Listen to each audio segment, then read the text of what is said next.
एकनाथराव शिंदेजी असतील, अजितदादा असतील, आम्ही सगळ्यांनी मिळून देशामध्ये पहिल्यांदा आपल्या जैन समाजाकरता एक महामंडळ आपण तयार केलं।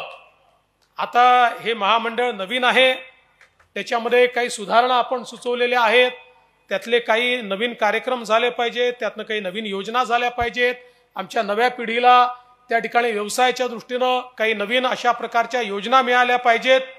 तर मी आपल्याला एवढंच सांगू इच्छितो की या संदर्भात आम्ही कारवाई सुरू केलेली आहे आणि लवकरच ही महामंडळं बळकट करून त्याला चांगलं आर्थिक पाठबळ देऊन त्या माध्यमातून समाजातली जी नवीन पिढी आहे ही स्वतःच्या पायावर उभी राहिली पाहिजे। या पिढीने आपल्या समाजाचं, देशाचं नाव मोठं केलं पाहिजे। आणि अर्थातच जैन समाजामध्ये जे सातत्याने सांगितलं जातं लर्न, अर्न आणि रिटर्न, म्हणजे शिका, कमवा आणि समाजाला परत करा, तशा पद्धतीनं परत करण्याकरता एक मजबूत पिढी उभं करण्याचं काम या महामंडळाच्या माध्यमातून आपल्याला कसं करता येईल हा प्रयत्न आमचा निश्चितपणे असेल। मी आज या महोत्सवाला अतिशय मनापासून शुभेच्छा देतो। त्यासोबत आपण अलमट्टीचे, पुराचे जे प्रश्न मांडलेले आहेत त्याच्यावर पूर्णपणे लक्ष ठेवून आम्ही आहोत। त्याची समिती आपण तयार केलेली आहे, त्या समितीचं काम अंतिम टप्प्यामध्ये आहे। सगळा स्टडी करून आवश्यकता असेल तर त्यामध्ये सुप्रीम कोर्टापर्यंत जाण्याची तयारी देखील आपण करून ठेवलेली आहे।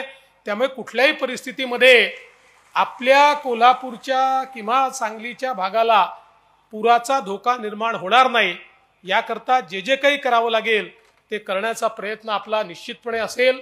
मी आज या निमित्ताने पुन्हा एकदा या ठिकाणी जो आपला जनसागर आलेला आहे, आमच्या माता भगिनी आहेत, आमचे जे सगळे बंधू आहेत, या सगळ्यांना नमन करतो।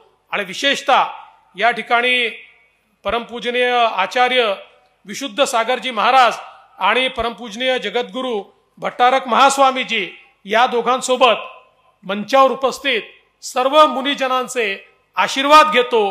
त्यांना एवढीच विनंती करतो की जनतेने आम्हाला मोठा आशीर्वाद दिलाय, पण जेव्हा मोठा आशीर्वाद मिळतो त्यावेळी जबाबदारी देखील मोठी असते। आणि अनेक वेळा या मार्गाने चालत असताना व्यक्ती किंवा राजसत्ता ही भटकण्याचे बरेच प्रसंग असतात। आपला आशीर्वाद आमच्या पाठीशी असू द्या। आपला आशीर्वाद आम्हाला एवढाच हवा की ज्या सन्मार्गाने आम्हाला चालायचं आहे त्या सन्मार्गावरनं आम्ही कधी ढळणार नाही, कधीही राजसत्तेचा उपयोग स्वतः करता करणार नाही, तर नेहमी जनकल्याणाकरताच याचा उपयोग आम्ही करू। एवढाच आशीर्वाद आपण आम्हाला द्यावा एवढी आपल्याला विनंती करतो। आपण जे स्वागत केलं, सत्कार केला, मानपत्र दिलं, खरं म्हणजे त्या मानपत्राला पात्र होण्याचा प्रयत्न हा भविष्यामध्ये निश्चितपणे आम्ही करू एवढंच आपल्याला सांगतो।